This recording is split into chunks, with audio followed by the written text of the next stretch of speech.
St. Bernard bombshell, a recall petition filed to kick parish president Luis Pomez out of office. Well, it comes after he flipped his stance on a bill for a massive port terminal to set up in the parish. WDSU investigator Aubrey Killian uncovers how many votes it will take for this recall to be successful. Aubrey?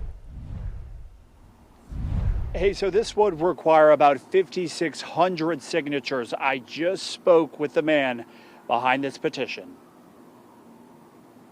Their word is not good to us, and we want them out of office. Henry Curtis filing this recall petition Thursday against St. Bernard Parish President Pomez. He betrayed the people who elected him.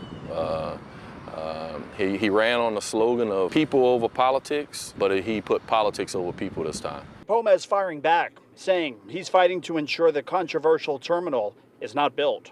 Supporting the legislation, he says, is a plan B if it's approved. The bill would require developers to build a road for hundreds of trucks. St. Bernard's in trouble.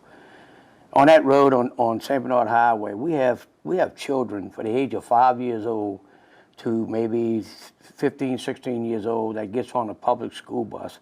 That bus stops on St. Bernard Highway. There's a rail less than 50 feet away from that. Some of these children in the morning and the afternoon are stuck between a rail and a highway. And he points to this video of him at the Capitol. This road would have to be put in place from the location of the port directly to LA 47, or even better, directly into the interstate. Until that happens, this port should not be allowed to operate in St. Bernard Parish. He went against his word. He swore that he made an agreement that he would protect Lower St. Bernard, that he would fight against the port at all costs. And he went against that agreement. So now it's time to hold him accountable, and I request that all the citizens of St. Bernard join in and sign the petition.